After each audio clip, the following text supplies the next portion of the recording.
नमस्कार प्रिय मित्रों, मैं विपेश तिवारी आप सभी का क्रैकेडमी में स्वागत और अभिनंदन करता हूं। आशा करता हूं कि आप सभी लोग अच्छे, स्वस्थ एवं तंदुरुस्त होंगे और बहुत अच्छे तरीके से अपने आगामी परीक्षा की तैयारी कर रहे होंगे। दोस्तों, क्रैकेडमी पर समाजशास्त्र वैकल्पिक विषय का एक नया बैच प्रारंभ हो चुका है। जो भी स्टूडेंट एडमिशन लेना चाहते हैं वो जितना जल्दी हो सके एडमिशन ले लें। फीस 16,999 रुपये है। यदि आप 25 मई के अंतर्गत एडमिशन ले लेते हैं तो आपको 3,000 का ऑफ दिया जाएगा। दोस्तों, समाजशास्त्र वैकल्पिक विषय का जो क्लासेस है आपके यूट्यूब चैनल पर प्लेलिस्ट में उपलब्ध है। आप जितना जल्दी हो सके जो मैंने फ्री क्लासेस लिए हैं आप देख लीजिए। आपको गुणवत्ता का आभास हो जाएगा कि कितना गुणवत्तापूर्ण समाजशास्त्र वैकल्पिक विषय को मैं पढ़ा रहा हूँ। दोस्तों, हमारा जो ऐप है क्रैकेडमी ऐप, वो प्ले स्टोर पर आ चुका है। आप जल्दी से जल्दी प्ले स्टोर पर जाकर क्रैकेडमी ऐप को डाउनलोड कर लीजिए। बाकी यदि आपको लिंक की आवश्यकता है तो डिस्क्रिप्शन बॉक्स में आपको लिंक मिल जाएगा। आप उस लिंक को टच करिए और तुरंत क्रैकेडमी ऐप को डाउनलोड कर लीजिए, देर न करिए। ओके, तो दोस्तों, समाजशास्त्र वैकल्पिक विषय में आपको यूनिट वाइज प्रथम प्रश्न पत्र और द्वितीय प्रश्न पत्र यूनिट वाइज खत्म किया जाएगा। हर एक यूनिट के खत्म होने के बाद टेस्ट होंगे और उत्तर लेखन का एक बेहतर यहाँ पर उपाय भी दिया गया है। अर्थात कि एक उत्तर लेखन का नया बैच रहेगा। जो वैकल्पिक विषय में एडमिशन लेगा उसको उत्तर लेखन की क्लासेस फ्री दी जाएगी। एक एक प्रश्न पर एक बृहद स्तर पर एनालिसिस होगा। आइए दोस्तों, आज का टॉपिक स्टार्ट करते हैं। जैसा कि आपको पिछले क्लासेस में मैंने बताया था, यूनिट फर्स्ट का एक सिलेबस आपके सामने रखा था जिसमें मैंने बताया था कि आपका प्रथम क्लास समाज पर होगा।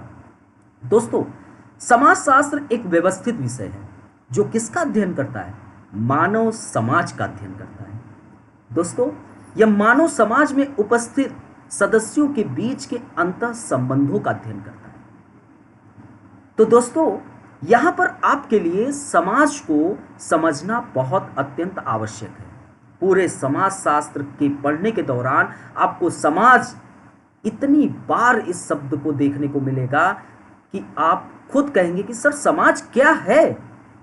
आप अपनी ही समाज में रहते हो लेकिन आपको समाज के विषय में पता नहीं है कि आखिरकार समाज क्या होता है। आइए स्टार्ट करते हैं और समाज को हम समझते हैं।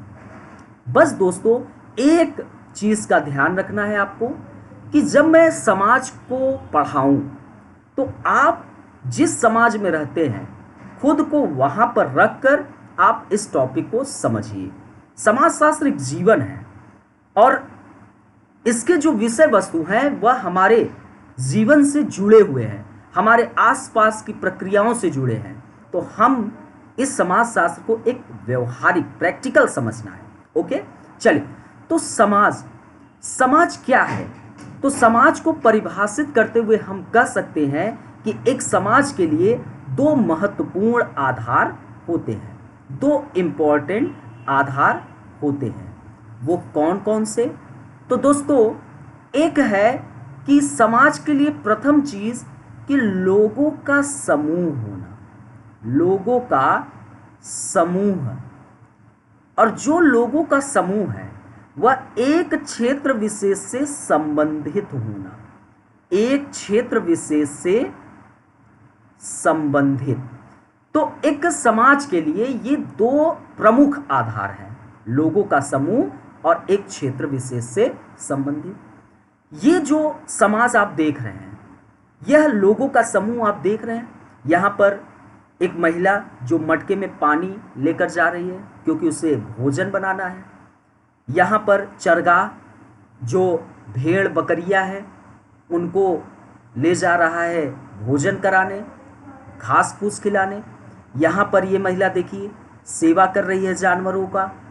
यहाँ पर एक क्रिया हो रहा है जहाँ पर वह जो भी कृषि कार्य किया है उस कृषि कार्य से उपजे अनाज को वह उचित स्थान पर लेके जा रहा है। तो लोगों का समूह है यहाँ पर, ठीक है। तो लोगों का समूह है। अब ये जो है एक क्षेत्र विशेष से संबंधित है, अर्थात कि इसका एक एरिया है और उस एरिया का नाम हम दे रहे हैं पालमपुर। पुर। ठीक है, पालमपुर। तो अब यहां पर दो चीज आपको दिखाई देने लगा। क्या ये जो दो चीज दिखाई दे रहा है, क्या इसे हम समाज कह देंगे? तो दोस्तों बिल्कुल भी नहीं। लोगों के एक समूह मात्र को हम समाज नहीं कह सकते। इसके लिए एक जरूरी आधार है कि लोगों के समूह में एक अंतः संबंध होना। अंतः संबंध होना अत्यंत आवश्यक है। अर्थात कि ये जो किसान है, यह जो अपने खेत से उपजे फसल को लेके जा रहा है, तो जाहिर सी बात है कि यह पहले कुछ अनाज को अपने जीविकोपार्जन के लिए रखेगा और जो बचा अनाज होगा उसको बेचने की कोशिश करेगा। तो बेचेगा किसे? अपने आसपास के एरिया के लोगों को बेचेगा। तो ये एक अंतः संबंध दिखाई दे रहा है। यहां पर ये बकरी पाली हुई है, जैसे आपको कभी डेंगू हो जाता है तो जो बकरी पाला रहता है या रहती है तो आप उसके पास जाते हैं दूध लेने। ये जो भैंस पाला गया है, तो ये एक अंतः संबंध होना जरूरी है। अगर अंतः संबंध नहीं है तो हम उसे समाज नहीं कहेंगे। आप जैसा इस चित्र में देख सकते हैं, यहां पर एक अंतः संबंध दिखाई दे रहा है। तो एक समाज के लिए दो प्रमुख आधार, दो महत्वपूर्ण आधार, और वो दो महत्वपूर्ण आधार क्या था कि लोगों का समूह और एक क्षेत्र विशेष से संबंधित। लेकिन दोस्तों, हम लोगों के समूह को मात्र समाज नहीं कहेंगे जब तक लोगों के समूह में एक अंतः संबंध न पाया जाए। अंतः संबंध होना अत्यंत आवश्यक है। अब यह अंतः संबंध किस आधार पर होगा? तो दोस्तों, यह अंतः संबंध तीन आधार पर होगा। चित्र में देख सकते हैं, एक सहयोग के आधार पर, एक संघर्ष के आधार पर, एक संघर्ष के आधार पर, और एक प्रतिस्पर्धा के आधार पर। ये तीन आधार होते हैं। आइए इसे समझते हैं, बाकी आगे चलकर और डिटेल में समझेंगे। लेकिन एक एक पहलुओं को बहुत ही सुंदर तरीके से समझते हुए आगे बढ़ना है। अब यहां पर हमें यह समझना है कि यह सहयोग की प्रक्रिया से क्या होगा। आप स्वयं को सोचो, आप जिस सोसाइटी में रहते हो, आपका अगर पड़ोस से संबंध अच्छा है, सहयोग की प्रक्रिया अच्छा है, आपस में लेन देन की प्रक्रिया बहुत अच्छा है, तो वह समाज स्थिर होगा कि नहीं होगा? बिल्कुल स्थिर होगा। तो सहयोग की प्रक्रिया समाज में स्थिरता को बयां करता है, राइट? लेकिन दोस्तों, यदि संघर्ष की स्थिति हो आपके समाज में, मान लो कि महिलाओं को शिक्षा से वंचित किया जाता है, शिक्षा नहीं दी जाती है, उनको सिर्फ घरेलू कार्यों तक सीमित किया जाता है कि आपका कार्य क्या है? सिर्फ रोटी बनाना और आगे चलकर विवाह कर लेना। लेकिन वहां पर एक जागरूक परिवार, एक जागरूक माता पिता, उसने अपने बिटिया को शहर पढ़ने के लिए भेजा। अगर वह क्या कर ली?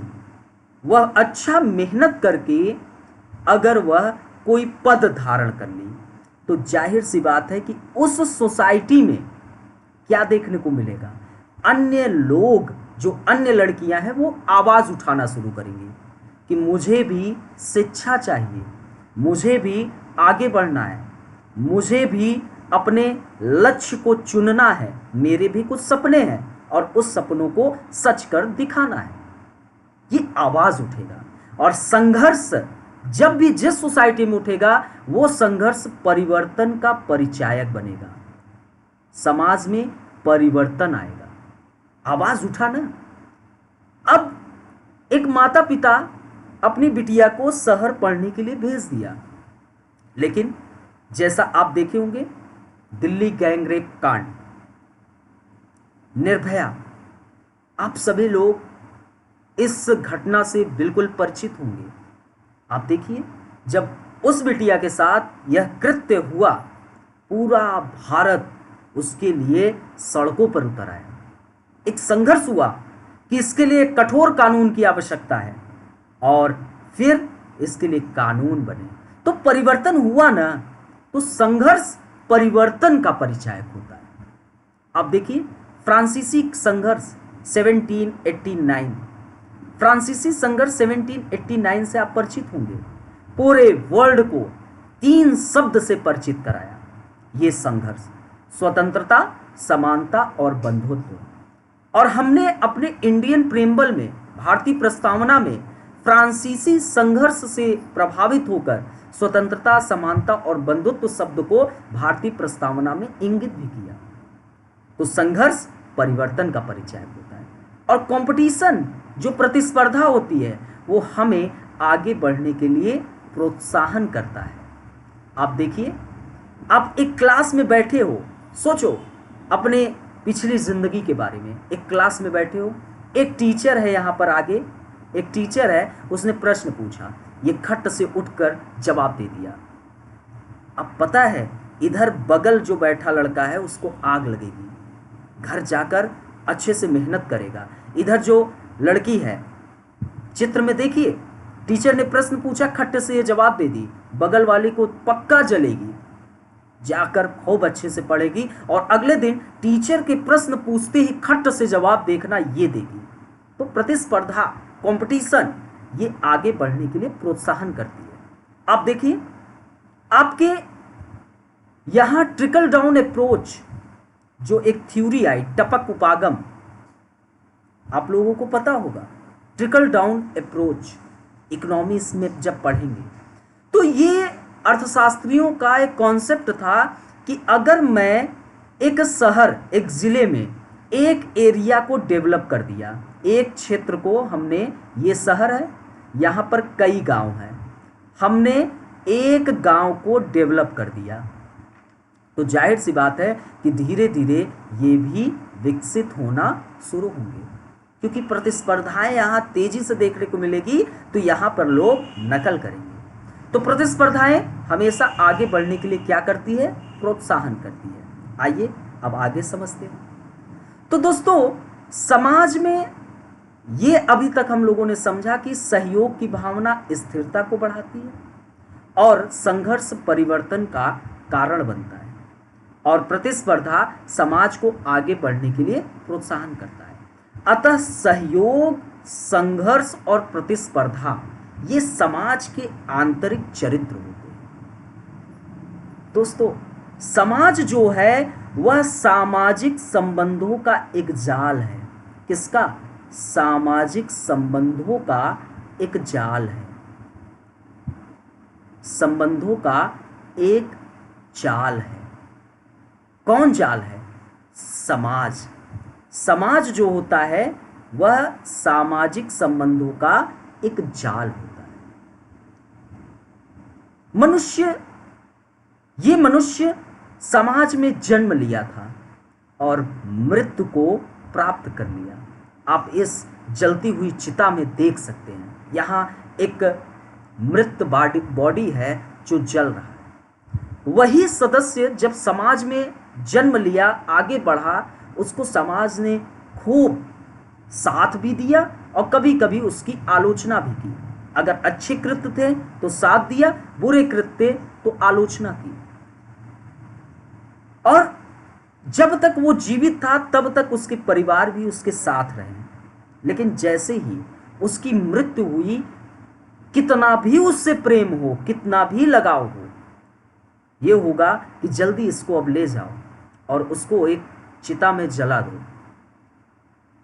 होगा कि नहीं? क्योंकि लोग कहने लगेंगे कि अरे इसके बॉडी से तो बदबू आने लगा। और वही जब तक उसके शरीर में जीवन रहता है, जब तक उसके शरीर में जीवन रहता है, उसको कीड़े भी पड़े हों तो जो उसका परिवार है उसका देख रेख करता है। लेकिन जैसे ही मृत्यु हो जाती है, उसको क्या काम किया जाता है? तुरंत चिता की ओर लेके जाया जाता है, जैसे कहा है। तो ये प्रक्रिया है। तो मनुष्य समाज में जन्म लेता है और मृत्यु को प्राप्त करता है, लेकिन दोस्तों समाज में नए सदस्य का आगमन भी तो होता है, नया सदस्य जन्म भी लेता है। तो समाज सामाजिक संबंधों का एक जाल है, इसको आगे और डिटेल में भी समझेंगे। तो मनुष्य समाज में जन्म लेता है और मृत्यु को प्राप्त करता है और नए सदस्यों का आगमन होता है। तो इस प्रकार हम कह सकते हैं कि समाज जो है निरंतर बना या उपस्थित रहता है कि नहीं? समाज निरंतर बना या उपस्थित रहता है। ये सदस्य मर गया लेकिन समाज आपका बना हुआ है। ये एक सदस्य मरा लेकिन उसके बाद नए सदस्य का आगमन भी हो रहा है। तो समाज निरंतर बना या उपस्थित रहता है। इस आधार पर हम कह सकते हैं कि समाज सापेक्ष तौर पर अस्थायी होता है, सापेक्ष तौर पर अस्थायी होता है। कह सकते हैं कि नहीं? कह सकते हैं, सापेक्ष तौर पर अस्थायी होता है। सदस्य समाज में जन्म लेता है एवं अपना संपूर्ण जीवन इसमें व्यतीत करता है। अतः यह कहा जा सकता है कि समाज आत्मनिर्भर होता है, समाज आत्मनिर्भर होता है। यहां तक सभी को समझ में आया? सभी को समझ में आया? सभी लोग कमेंट करो यहां आप एक समाज को समझ पाए। आइए अब इसको स्लाइड के माध्यम से अच्छे से समझते हैं। आपको जो भी टॉपिक था अच्छे से समझा दिया गया। तो अब आते हैं समाज। फिर से हम थोड़ा सा एक स्लाइड के माध्यम से समझते हैं।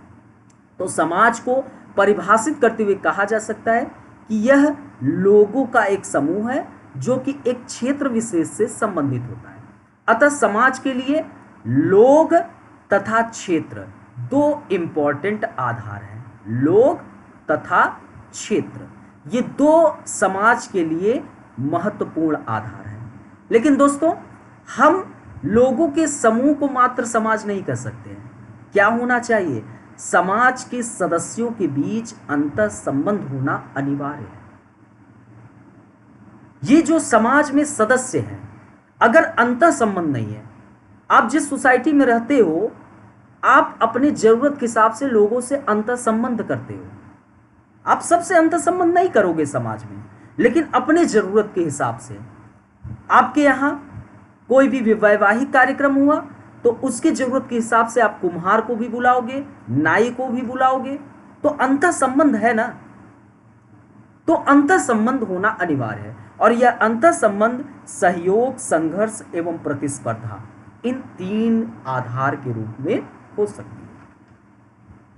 समाज में दोस्तों जो सहयोग की भाव है, आपका जैसे पड़ोसी से एक अच्छा व्यवहार है तो समाज स्थिरता को बढ़ावा देता है। जबकि संघर्ष जो है, मान लो कि आपके समाज में कोई रूढ़िवादी विचारधारा है जो आपके समाज को एक गलत दिशा की ओर लेके जा रहा है, आपके समाज को बिल्कुल पतन की ओर लेके जा रहा है, तो जाहिर सी बात है कि संघर्ष होगा, आप आवाज उठाएंगे और वह परिवर्तन का कारण बनेगा। और प्रतिस्पर्धा समाज को आगे बढ़ने में प्रोत्साहन करता है। आप ही के समाज में कोई डीएम बन जाए, कोई एसडीएम बन जाए, कोई गवर्नमेंट जॉब प्राप्त कर ले तो आप देखिए आप प्रोत्साहन होते हैं उससे, आप उसको आइडियल मानते हैं और आप भी आगे बढ़ने की कोशिश करते हैं। आप जाते हो ना, भैया मुझे ये प्रॉब्लम है प्लीज़ हेल्प कर दीजिए ना भैया, बोलते हो ना। तो ये प्रतिस्पर्धा के कारण आपके अंदर यह उपजा। जैसे हम भी एक उम्र में अपने जो बड़े भैया थे उनसे पूछा करते थे। तो प्रतिस्पर्धा समाज को आगे बढ़ने में प्रोत्साहन करता है। अतः ये जो सहयोग, संघर्ष, प्रतिस्पर्धा ये सब समाज के एक आंतरिक चरित्र है। समझ में आया सभी को? कमेंट कर दीजिए और वीडियो को प्लीज़ देखिए, कितना शानदार स्लाइड, इतना शानदार आपको चीज़ें व्यवहारिक रूप से समाजशास्त्र को समझा रहे हैं। तो आप वीडियो को अधिक से अधिक लाइक, शेयर एंड सब्सक्राइब जरूर कराएं। मुझे पक्का भरोसा है एक टीचर आप ही से आगे बढ़ता है, आप ही उसे आगे बढ़ाते हैं और मुझे पक्का भरोसा है कि आप सब हमारा सहायता करेंगे और हर एक वीडियो को शेयर करके आप अधिक से अधिक व्यूअर्स एंड सब्सक्राइब जरूर कराएंगे। हर एक स्टूडेंट बस प्रण कर ले कि हम स्वयं 10 सब्सक्राइबर जरूर कराएंगे। चलिए, समाज सामाजिक संबंधों का एक जाल है, अर्थात कि समाज में एक सामाजिक संबंधों का जाल बना हुआ रहता है। सदस्य समाज में जन्म लेता है और मृत्यु को प्राप्त कर लेता है। आप देखिए, हमारे जो पूर्वज, दादा बाबा, सब जन्म लिए इसी समाज में और मृत्यु को भी प्राप्त कर लिए। लेकिन दोस्तों, नए सदस्यों का आगमन भी तो हुआ। जैसे हम इसी समाज में आए, हमारे बाद आने वाली पीढ़ी आएगी, तो नए सदस्यों का आगमन भी हुआ। तो समाज आपका किसी के मृत्यु होने से समाज कहीं चला नहीं गया, वह निरंतर वहीं बना या उपस्थित रहता है, वो कहीं चला नहीं जाता है। तो इस आधार पर समाज सापेक्ष तौर पर अस्थायी होता है, बना रहता है, और सदस्य समाज में जन्म लेते हैं एवं अपना संपूर्ण जीवन इसमें व्यतीत करते हैं। अतः यह कहा जा सकता है कि समाज आत्मनिर्भर होता है। अब देखिए, समाज में जन्म लिया व्यक्ति अमीर हो या गरीब हो, भूखा हो या बहुत उसके पास भोजन हो, वह संपूर्ण जीवन इसी समाज में रहकर व्यतीत कर लेता है। तो समाज एक आत्मनिर्भर है ना, वह इतना आत्मनिर्भर है कि हर एक सदस्यों को जीवन को व्यतीत करने की उसके पास सक्षम है, तो आत्मनिर्भर है। अतः यह कहना पूर्णतः सही है कि जहां जीवन है वहां समाज भी है, जहां जीवन नहीं है वहां समाज नहीं हो सकता है। क्या चंद्रमा पे समाज है? आप स्वयं सोचो, क्या चंद्रमा में समाज है? क्योंकि चंद्रमा पे जीवन नहीं है, क्योंकि चंद्रमा में अंतः संबंध नहीं है। पृथ्वी पर समाज है, जहां जीवन है, जहां लोग हैं, जहां लोगों के समूह में एक अंतः संबंध है, वहां पर समाज है। तो यह कह सकते हैं कि जहां जीवन है वहां समाज है। तो व्यक्ति और समाज में पारस्परिक निर्भरता काफी मात्रा में पाई जाती है। व्यक्ति के बिना समाज अधूरा, समाज के बिना व्यक्ति अधूरा। दोनों आवश्यक है एक समाज के लिए। तो जहां व्यक्ति ने एक दूसरे के साथ सामाजिक संबंध स्थापित कर समाज के निर्माण और विकास में सहायता प्रदान की। अब देखिए, एक विवाह कार्यक्रम होता है। अब कभी विवाह को एनालिसिस किया है? जब विवाह होता है तो अकेले विवाह दो व्यक्ति नहीं जुड़ते हैं कि पति पत्नी जुड़ गए, उससे दो समाज जुड़ता है। अब देखिए, अब आप ही के यहाँ किसी का विवाह हो तो वह किसी दूसरे क्षेत्र में हुआ होगा, और आप जब उस क्षेत्र में जाते हैं, भैया कहाँ से हैं? वहाँ से हैं, बिल्कुल। तो यहाँ पर क्या समझना है कि जहाँ व्यक्ति ने एक दूसरे के साथ सामाजिक संबंध स्थापित कर समाज के निर्माण और विकास में सहायता प्रदान की, वहाँ समाज ने क्या किया? व्यक्ति का सामाजिकरण कर उसके व्यक्तित्व के विकास में योगदान दिया। अर्थात कि व्यक्ति ने समाज के लिए क्या मदद किया? एक व्यक्ति है, उसने समाज के लिए क्या मदद किया? उसने समाज के लिए ये मदद किया कि सामाजिक संबंध स्थापित किया। ये सामाजिक संबंध कई आधार पर हो सकता है। एक राजनीतिक आधार पर हो सकता है, एक आर्थिक आधार पर हो सकता है, एक सामाजिक आधार पर हो सकता है, एक सांस्कृतिक आधार पर हो सकता है, एक धार्मिक आधार पर हो सकता है, एक अब सामाजिक में विवाह और भी तमाम प्रक्रिया है। तो सामाजिक संबंध स्थापित कर समाज के निर्माण और विकास में सहायता प्रदान की। वहां समाज ने क्या किया? वहीं पर समाज ने इस व्यक्ति के लिए क्या किया? इस व्यक्ति का सामाजिकरण कर, जैसे इस व्यक्ति का पहला सामाजिकरण उसके परिवार में होगा, और परिवार कहाँ है? उसी समाज में है ना। समाज के जो मूल्य मापदंड निर्धारित है उसी के अंतर्गत इस व्यक्ति का सामाजिकरण उसके परिवार के माध्यम से होगा। फिर ये व्यक्ति अपने चहर दीवारियों को लांघ कर अपने गांव के अन्य सदस्यों से परिचित होगा, तो वहां से उसका सामाजिकरण होगा। जो समाज के मापदंड और मूल्य है वह उसी मापदंड एवं मूल्य को परिवार से बाहर अपने आसपास पड़ोस से सीखने का प्रयास करेगा। फिर उसके बाद वह स्कूल सिस्टम में जाएगा तो उसके आधार पर उसका सामाजिकरण होगा। और दोस्तों, यही समाज जो है इस व्यक्ति को संस्कृत से, कल्चर से परिचित कराएगा। हमारी संस्कृति क्या है, तो इस समाज की महत्वपूर्ण भूमिका होती है। तो जहां व्यक्ति को अपने विकास के लिए, जहां व्यक्ति को अपने व्यक्तित्व के विकास के लिए, जहां व्यक्ति को अपने व्यक्तित्व को एक नई ऊंचाई देने के लिए समाज के सहयोग की आवश्यकता होती है, वहीं समाज को व्यक्ति व्यक्ति के बीच पनपने वाले सामाजिक संबंधों की भी आवश्यकता होती है। आप देखिए, आप जिस समाज में रहते हैं, अगर आप उसके मानदंड एवं मूल्यों के विपरीत कृत्य करते हैं तो समाज आपका बहिष्कार करने से पीछे भी नहीं हटता है, आपको तुरंत बहिष्कृत कर देगा। लेकिन यदि आप उसके मापदंड एवं मूल्यों के तहत करते हैं तो आपको आगे बढ़ने के लिए प्रोत्साहन भी करता है। तो एक के अभाव में दूसरे की कल्पना नहीं की जा सकती। एक के अभाव में दूसरे की कल्पना करना बिल्कुल अनुचित है। तो दोस्तों, मैकाइवर एवं पेज, आप नाम सुने होंगे। मैकाइवर एवं पेज ये बहुत प्रमुख समाजशास्त्री हैं। अभी आपने देखा होगा, मैंने बताया कि समाज सामाजिक संबंधों का एक जाल है। मनुष्य समाज में जन्म लेता है, मृत्यु को प्राप्त करता है और नए सदस्यों का आगमन भी होता है। तो ये सामाजिक संबंधों का एक जाल है। और दोस्तों, ये एक चित्र आप देखिए, सामाजिक संबंधों का एक जाल। इस चित्र के माध्यम से आप समझ सकते हैं इस चित्र में क्या दिख रहा है। इस चित्र में आप देख सकते हैं सामाजिक संबंधों का एक जाल, ये लिखा हुआ है, सामाजिक संबंधों का एक जाल। समाज ये सोसाइटी है और इसमें विभिन्न सदस्य हैं, लोगों का समूह है। ये एक क्षेत्र विशेष से संबंधित भी है, ठीक है, पालमपुर, या आप अपने गांव का नाम रख लीजिए।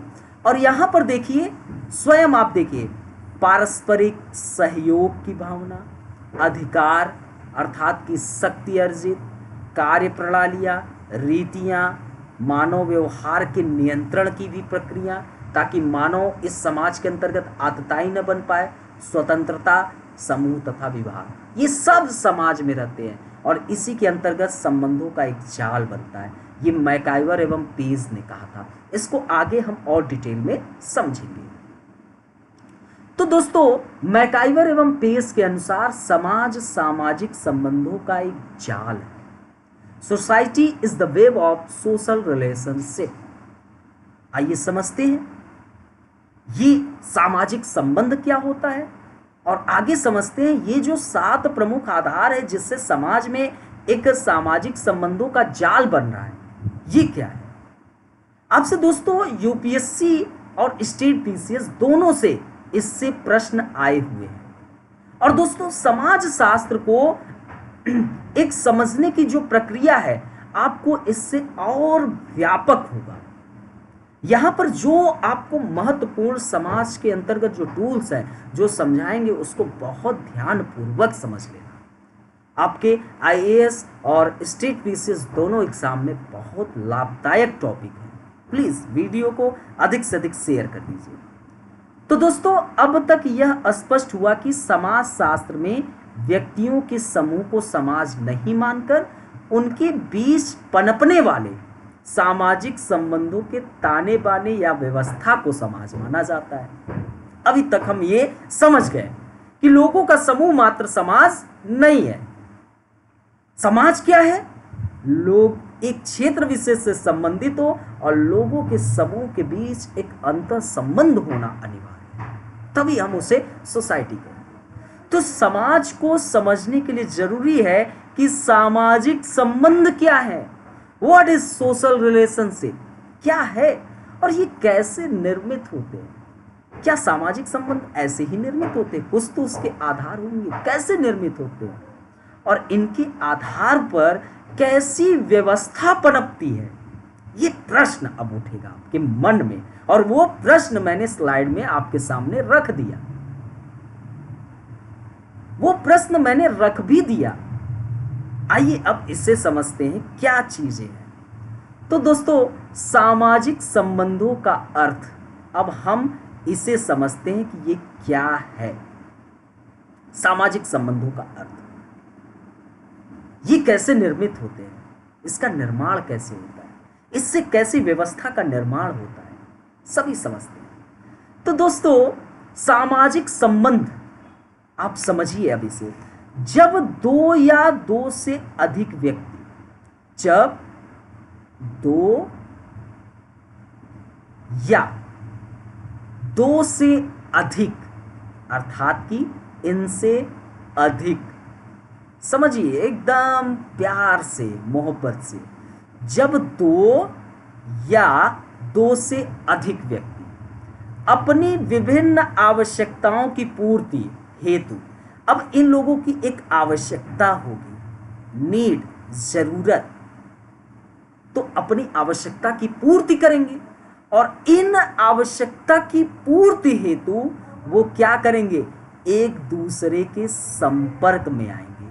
आएंगे कि नहीं, एक दूसरे के संपर्क में आते हैं, एक दूसरे के क्या आएंगे, संपर्क में, और फिर उसके बाद परस्पर अंतःक्रिया भी करते हैं, और एक दूसरे को मीनिंगफुल, अर्थपूर्ण ढंग से प्रभावित करते हैं, एवं दोस्तों एक दूसरे से प्रभावित होते हैं, तो सामाजिक संबंध का निर्माण होता है। दोस्तों, आप सोचो, आपके यहाँ एक विवाह कार्यक्रम आयोजित हुआ है, ये एक अर्थपूर्ण प्रक्रिया है, इससे दो समाज का मिलन होता है, दो व्यक्तियों का मिलन होता है, एक पति एक पत्नी दोनों एक वैवाहिक सूत्र में बंधते हैं, तो ये एक अर्थपूर्ण है। तो जब दो या दो से अधिक व्यक्ति, अर्थात कि उसके विवाह से पहले कई लोगों ने कई प्रक्रियाओं से गुजरे होंगे, अब एक वैवाहिक रीत रिवाज जो परंपराएं हैं उसमें कई लोगों की आवश्यकता भी होती है। जैसे आप देखे होंगे, मटके की आवश्यकता होगी तो हम कुम्हार के पास जाएंगे, किराना जो सामान है उसके लिए हम बनिए के पास जाते हैं। अब देखिए, जब शादी होती है तो घोड़े में बैठा कर लेके जाते हैं, तो घोड़सवार की आवश्यकता होगी। तो क्या है, हम एक दूसरे के संपर्क में आ रहे हैं ना। डीजे आप लोग करते हैं, खूब नाचते हैं तमाम प्रकार के संगीतों पर, तो आप संपर्क में आ रहे हो ना, आ रहे हो कि नहीं। तो एक दूसरे के संपर्क में आते हैं, परस्पर अंतःक्रिया करते हैं, और एक दूसरे को अर्थपूर्ण ढंग से प्रभावित करते हैं, एवं एक दूसरे से प्रभावित भी होते हैं। अब आप बताओ मुझे ये प्रश्न का जवाब कि एक दूसरे से प्रभावित होते हो कि नहीं, सभी लोग बताओ, बताओ, सभी लोग प्रभावित होते हैं।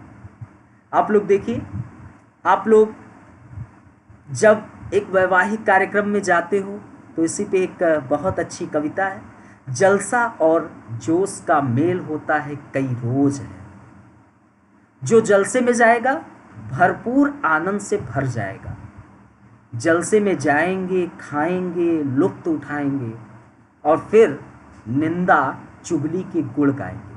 आप जाते हैं, अगर अच्छा कार्यक्रम हुआ तो उसकी तारीफ करते हैं, और अगर अच्छा कार्यक्रम नहीं हुआ तो उसकी चुगली भी करते हैं। आप किसी विवाह समारोह में गए और वहाँ पर क्या हो रहा है, वहाँ पर मान लो कि जयमाल सिस्टम हुआ, तो सब लोग तुरंत जयमाल सिस्टम में सब लोग इकट्ठे हो जाएंगे, सभी लोग इकट्ठे हो जाएंगे। उस वक्त जो लड़का लड़की होता है वो अपने आप को राजा महारानी दोनों से कम नहीं समझ सकता है। ये समझो कि वो एक राजा और महारानी से कम नहीं है।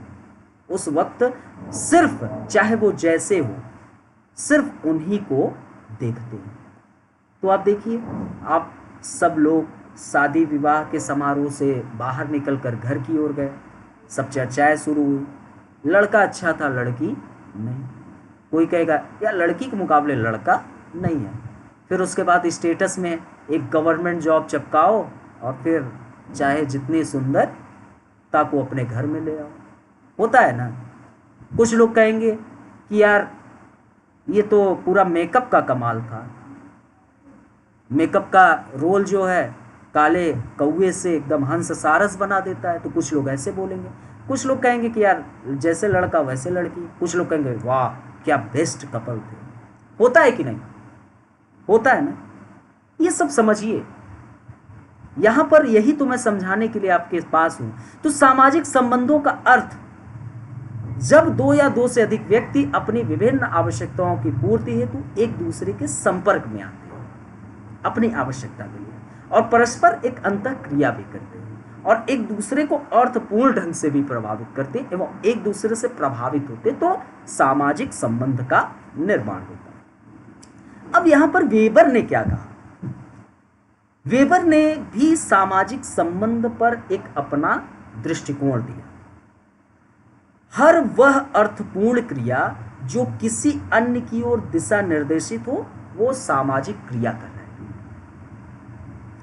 अर्थात कि क्रिया जो हो वह एक अर्थपूर्ण हो और वह किसी अन्य की ओर दिशा निर्देशित हो, इकलौता व्यक्ति नहीं हो। यहां पर देखिए जब दो या दो से अधिक, तो यहां वेबर के ही परिभाषा को यहां पर क्या किया गया? शॉर्ट किया गया। अब वेबर ने इस पर क्या कहा था इसको हम समझते हैं। तो वेबर ने कहा कि हर वह अर्थपूर्ण क्रिया, अर्थपूर्ण होना चाहिए, मीनिंगलेस नहीं। विवाह की प्रक्रिया एक अर्थपूर्ण है, एक आर्थिक क्रिया करने जा रहे हो, अर्थपूर्ण है, और किसी अन्य की ओर दिशा निर्देशित हो। आप अकेले शादी नहीं करोगे कि अकेले से खुद से शादी कर लो, आप शादी किसी महिला से ही करोगे, करेंगे ना। तो क्या है? हर वह अर्थपूर्ण क्रिया जो किसी अन्य की ओर दिशा निर्देशित हो वह सामाजिक क्रिया कहलाएगी। तो एक सामाजिक क्रिया के लिए दो महत्वपूर्ण आधार है, अर्थपूर्ण होना चाहिए और इसमें एक से ज्यादा व्यक्तियों की उपस्थिति हो, एक से ज्यादा, जैसे यहां पर एक से ज्यादा दो या उससे भी ज्यादा, राइट। तो दोस्तों यहां पर यह भी समझना, यदि कर्ता सब्जेक्ट एक दूसरे के समक्ष भौतिक रूप से उपस्थित न भी हो किंतु वो एक दूसरे की चेतना में उपस्थित हो तो वो सामाजिक क्रिया कहलाएगी। अब जैसे हम आपको डिजिटल के माध्यम से मैं अकेला यहां बैठा हूं लेकिन चेतना के रूप में आप सबके बीच उपस्थित हूं कि नहीं? आप लोगों को मैं क्या पढ़ा रहा हूं? सोशियोलॉजी पढ़ा रहा हूं, आप सभी लोग पढ़ रहे हैं, तो हम एक से ज्यादा लोग उपस्थित है कि नहीं? आप लोग पढ़ रहे हो ना, अभी कमेंट करोगे, मैं बोलूंगा कि आप लोगों को समझ में आ रहा है कि नहीं। हम भौतिक रूप से उपस्थित नहीं है आपके बीच में, तो एक दूसरे के समक्ष भौतिक रूप से उपस्थित है तो वो तो सामाजिक क्रिया है। लेकिन भौतिक रूप से उपस्थित न भी है किंतु एक दूसरे के चेतना में उपस्थित है तो सामाजिक क्रिया कहलाएगी। जैसे आप लोग देखिए कि कोई कपल है, कोई गर्लफ्रेंड बॉयफ्रेंड है, तो आपस में एक दूसरे से दूर है तो फोन के माध्यम से आप लोग वार्ता करते हैं, अपने दुख सुख शेयर करते हैं, अपने भविष्य की योजनाओं पर चर्चा करते हैं। हमें किस प्रकार भागकर शादी करनी है कि हमें एक फैमिली के समायोजन से शादी करनी है, चर्चाएं होती है ना। तो क्या है? आप चेतना में उपस्थित हो ना, अवचेतन की स्थिति में तो है नहीं। तो क्या है? एक यह सामाजिक संबंध, सामाजिक क्रिया हो रही है। अतः किसी से वार्तालाप अथवा किसी के साथ संघर्ष भी सामाजिक क्रिया का एग्जाम्पल है। लेकिन दोस्तों आप अकेले में बैठकर भोजन कर रहे हो, अर्थपूर्ण है ये प्रक्रिया, जो सामाजिक क्रिया का दो प्रमुख आधार है उसका एक तो पूर्ति कर रहा है लेकिन किसी अन्य की ओर दिशा निर्देशित नहीं है। अकेले में भोजन करना अर्थपूर्ण है क्योंकि पेट भर रहा है, परंतु किसी अन्य की उपस्थिति न होने के कारण ये सामाजिक क्रिया नहीं है। समझ में आया? लेकिन यही क्रिया आप क्या कर रहे हो? देखिए, सामाजिक संबंध कैसे स्थापित होगा? आपने क्या हुआ, विवाह हुआ, अब लड़की घर आ गई, खूब खुशियाँ हुई, दूसरे दिन बहू भोज करेंगे, बहू का आगमन का आदर सत्कार होगा, तो आप अपने जो रिलेटिव हैं उनको बुलाएंगे, अपने आसपास पड़ोस को बुलाएंगे, तो एक सामाजिक संबंध हुआ कि नहीं? सभी लोग कमेंट करके बताओ। तो हमने क्या समझा सामाजिक संबंध का अर्थ? अब आप समझ गए। अब यहां पर समझेंगे कि सामाजिक संबंधों के निर्माण की आवश्यकता या दशाएं क्या होनी चाहिए। तो इसके लिए फर्स्ट चीज, जीवित व्यक्ति। सामाजिक संबंध केवल जीवित व्यक्तियों के साथ स्थापित होता है। कभी आप भूतों से भी सामाजिक संबंध स्थापित किए हैं क्या? कभी आप भूतों से किए? कभी आप सामाजिक संबंध कोई मृत व्यक्ति है उससे किया कि आप उसको को बढ़िया से 2-4 साल तक रख के उसका आदर सत्कार सेवा करो? किया क्या? तो सामाजिक संबंध के निर्माण की आवश्यक दशाओं में पहला, जीवित व्यक्ति। हम सामाजिक संबंध केवल जीवित व्यक्तियों के साथ स्थापित करते हैं, क्योंकि जो जीवित व्यक्ति होता है उसी में जागरूकता भी होती है और चेतना होती है। वे अर्थपूर्ण संबंध भी कायम करते हैं। कभी आप कोई मरी लड़की से भी शादी करेंगे क्या? नहीं ना, नहीं ना। तो हम जो सामाजिक संबंध स्थापित करते केवल जीवित व्यक्तियों के साथ स्थापित करते हैं। ये समझने की आवश्यकता है। किससे? जीवित व्यक्तियों के साथ, क्योंकि उन्हीं में जागरूकता एवं चेतना उपस्थित होती है और अर्थपूर्ण संबंध भी कायम होता है। आप देखिए, कोई भी व्यक्ति मर जाता है, हम उसको तुरंत चिता के हवाले कर देते हैं, 5 तत्वों में उसको विलीन कर देते हैं, है ना। संपर्क एवं संचार, सामाजिक संबंध के लिए दूसरा भी चीज जो महत्वपूर्ण है। सामाजिक संबंध के निर्माण के लिए 2 या 2 से अधिक व्यक्तियों का होना ही पर्याप्त नहीं है कि 2 या 2 से व्यक्ति उपस्थित है और सामाजिक संबंध, वरन उनके बीच संपर्क एवं संचार की व्यवस्था होना भी अत्यंत आवश्यक है। अब आप क्या हुआ कि विवाह हुआ, अब विवाह के बाद पता चला कि पत्नी मायके में रह रही है और पति अपने घर में रह रहा है, तो 2 व्यक्ति हैं, लेकिन एक सामाजिक जो उनका संबंध है उसमें क्या हो गई? दूरियां हो गई, तो समस्याएं उत्पन्न करेगी। तो सामाजिक संबंध के निर्माण के लिए 2 या 2 से अधिक व्यक्ति का होना पर्याप्त नहीं है, उनके बीच संपर्क एवं संचार की व्यवस्था होना भी आवश्यक है। अब जैसे आपको आपके माता पिता शहर पढ़ने के लिए भेज दिए, आप शहर में खूब अच्छे से पढ़ाई कर रहे हैं या नहीं कर रहे हैं, वो आपका अपना मसला है, लेकिन आप अपने माता पिता से बात ही करना बंद कर दिए, कोई संपर्क आप स्थापित नहीं किए, तो वो दूरियां कभी कभी एक लंबी दूरियां बना देती है, जिससे एक जो इमोशन है वो क्या होता है? वो दूर होने लगता है। आपका अंतर संबंध कड़वाहट में भी बदलने लगता है।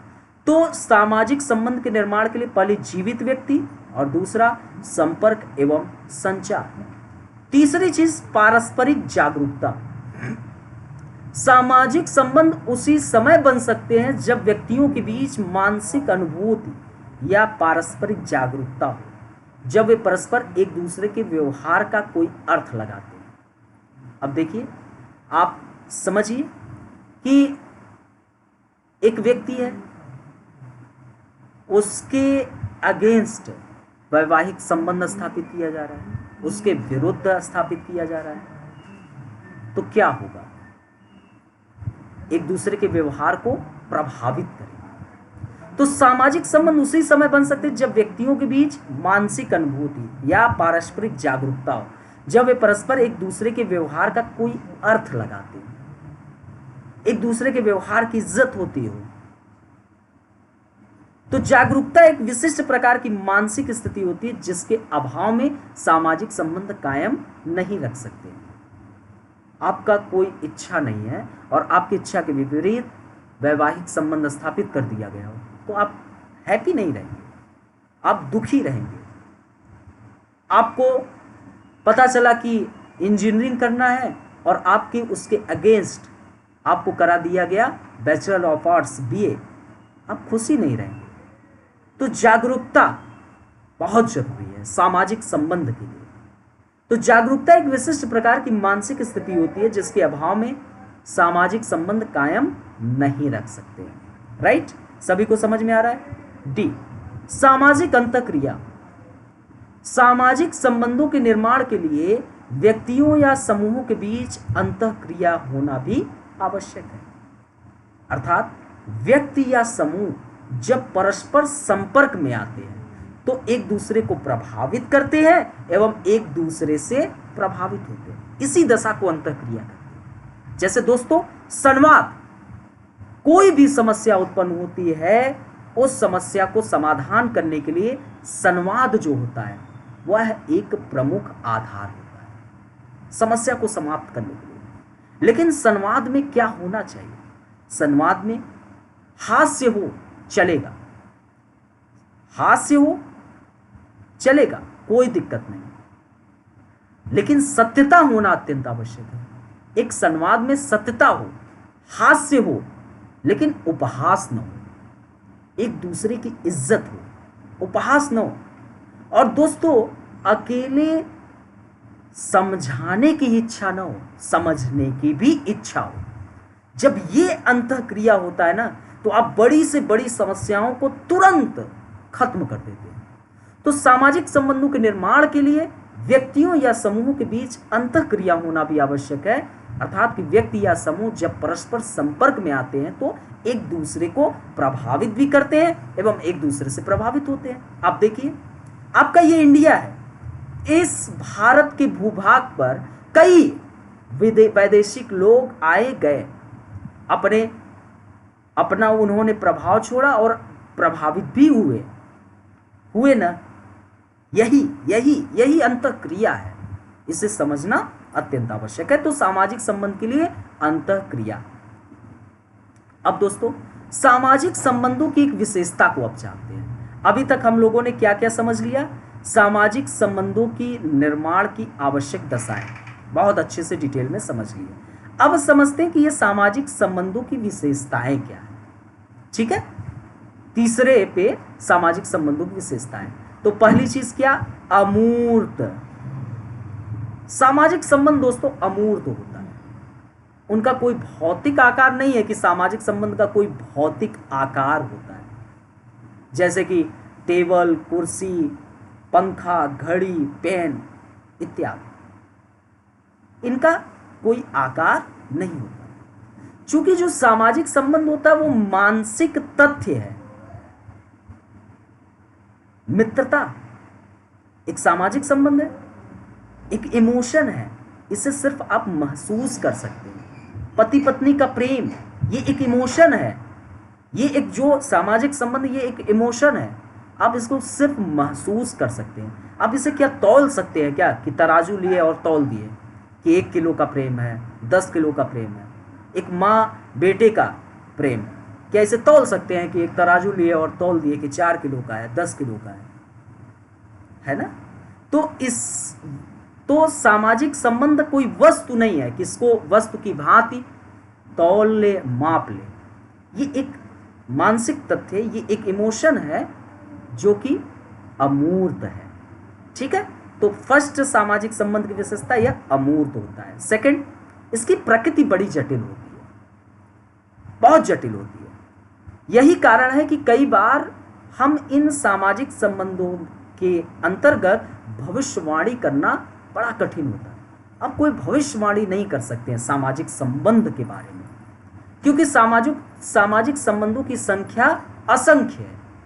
यह गिनतियों में नहीं है, असंख्य स्तर पर है, और इन असंख्य के ताने बानों से ही एक समाज का निर्माण होता है। तो सामाजिक संबंधों की प्रकृति जटिल होती है। तीसरा, सामाजिक संबंध अर्थपूर्ण।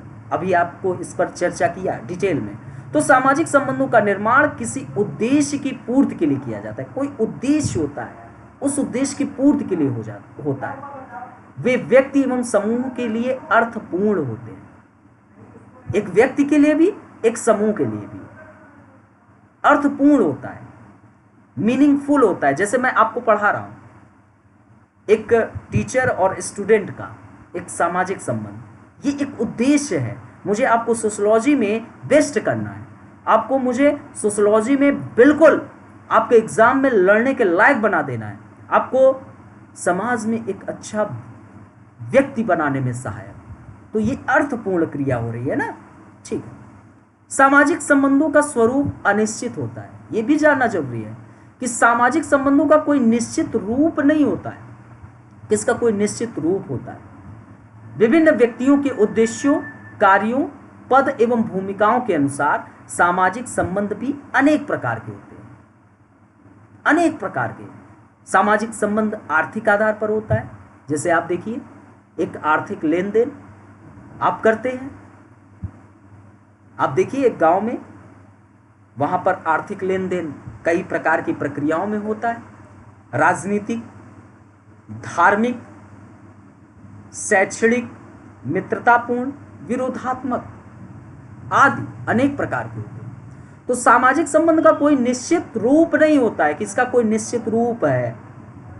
विभिन्न व्यक्तियों के उद्देश्यों, कार्यों, पद एवं भूमिकाओं के अनुसार हम सामाजिक संबंध स्थापित करते हैं और इसके अनेक प्रकार होते हैं। और ये जो है आर्थिक, राजनीतिक, धार्मिक, सामाजिक, सांस्कृतिक इत्यादि। और दोस्तों इंपॉर्टेंट कि सामाजिक संबंध जो होता है अस्थाई एवं अस्थाई, ठीक है, अस्थाई एवं अस्थाई प्रकृति के होते हैं। अर्थात कि सामाजिक संबंध अस्थाई भी हो सकते हैं, जैसे परिवार के सदस्यों के बीच होता है। आप एक फैमिली में रहते हो, क्या फैमिली आपका कभी साथ छोड़ा क्या? ये एक अस्थाई संबंध है। आप जिस फैमिली में रहते हो वहां पर एक अस्थाई प्रक्रिया से निवास करते हो। तो सामाजिक संबंध जो होता है वो अस्थाई भी हो सकता है, जैसे परिवार के सदस्यों के बीच होता है, जैसे माँ बेटे का, पिता पुत्र का, और दादा और उनके भाइयों का। ये सब एक परिवार है, संयुक्त परिवार है, उसमें कई लोग हैं। एक बूढ़े दादा के 3 पुत्र, उनके भी कई पुत्र एवं पुत्रियां, ठीक है, तो बहुएं, सब। तो परिवार के सदस्यों के बीच जो संबंध होता है, सामाजिक संबंध, वो अस्थाई प्रकृति का होता है। लेकिन दोस्तों सामाजिक संबंध अस्थाई भी होता है। यह कुछ समय के लिए आता है और फिर खत्म। जैसे आप कभी बीमार हुए, डॉक्टर के पास गए, तो डॉक्टर व मरीज का सामाजिक संबंध। कोई समस्याएं उत्पन्न हुई कानूनी दांव पेच का, वकील के पास गए, तो वकील व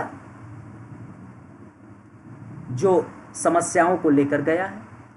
आप कभी सामान लेने जाते हो तो ग्राहक बन के जाते हो, दुकानदार सामान देता है तो दुकानदार व ग्राहक का, दुकानदार व ग्राहक का, राइट। तो सामाजिक संबंध जो है अस्थाई भी हो सकता है, अस्थाई भी हो सकता है। जो सामाजिक संबंध अस्थाई होता है वो परिवार के सदस्यों के बीच में होता है, और जो सामाजिक संबंध अस्थाई प्रकृति के होता है वह डॉक्टर व मरीज के बीच, दुकानदार व ग्राहक के बीच। और ये जो अस्थाई संबंध होता है, अस्थाई संबंध, थोड़े समय के लिए आता है और यह अपने उद्देश्यों की प्राप्ति के बाद समाप्त हो जाता है। आप कभी बीमार हुए, डॉक्टर के पास गए, क्या डॉक्टर से लगातार फोन पर बात किए क्या डॉक्टर साहब कैसे हैं, खाना वाना खाएं कि नहीं, क्या चल रहा है लाइफ में, लगातार रखिए क्या? जैसे ही आप ठीक हो गए, खत्म। साला डॉक्टर से कौन संबंध रखे, है ना? कुल तो पैसे चूस लेते हैं। अब जैसे दुकानदार व ग्राहक, आपको एक घर से लिस्ट मिला, सामान लेने गए, जैसे ही सामान लेकर आए संबंध खत्म।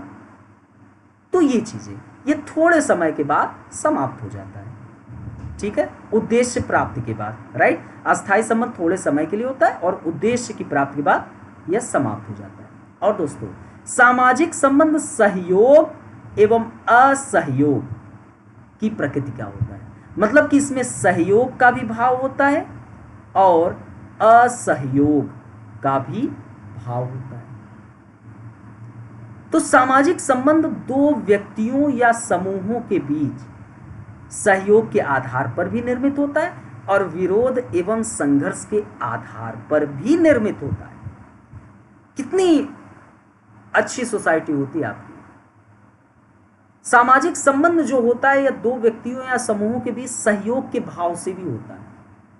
लेकिन दोस्त आप देखिए साउथ की मूवी, दो परिवारों, दो गांव में भयंकर लड़ाई पानी को लेकर, तो देखिए विरोध एवं संघर्ष के आधार पर भी होता है, शत्रुता के रूप में। तो सामाजिक संबंध दो या व्यक्तियों या समूहों के बीच सहयोग के आधार पर भी निर्मित हो सकते हैं और विरोध एवं संघर्ष के आधार पर भी निर्मित हो सकते हैं। तो संबंध प्रत्यक्ष व अप्रत्यक्ष भी हो सकते हैं, अर्थात कि ये संबंध डायरेक्ट भी हो सकते हैं और इनडायरेक्ट के रूप में भी हो सकते हैं। अब बताइए आप लोग यहां तक सभी को समझ में आया कि नहीं? ये टॉपिक यहां तक समझ में आया कि नहीं? अब हम लोग नेक्स्ट क्लासेस में क्या समझेंगे? विभिन्न समाज शास्त्रियों के माध्यम से समाज की परिभाषा और उसकी विशेषताएं। अभी तक हमने समझा ये सामाजिक संबंध जो समाज के सदस्यों के बीच एक अंतर संबंध पाया जाता है। समाज शास्त्र को हमने आपको क्या बताया था कि समाज शास्त्र मानव समाज का अध्ययन करता है, यह मानव समाज में उपस्थित सदस्यों के बीच के अंतर संबंधों का अध्ययन करता है।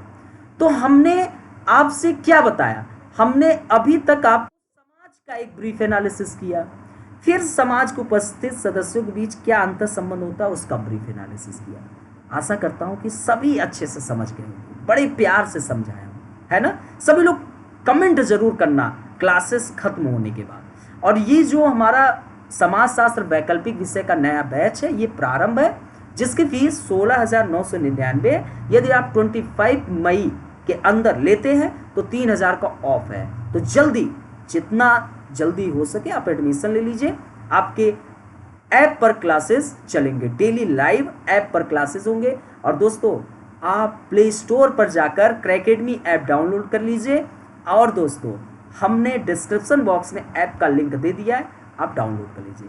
फिर मिलते हैं, और कोई भी इंक्वायरी करना हो तो 8004020005 पर कॉल करिए। आप फ्री समाज शास्त्र की काउंसलिंग करा भी सकते हैं। तो one of your presence will be helpful in achieving the goal. दोस्तों become a goal and hit the गोल।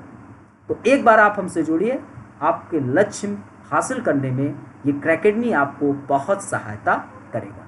फिर मिलते हैं अपने नेक्स्ट लेक्चर के साथ, तब तक के लिए नमस्कार, बाय बाय, जय हिंद।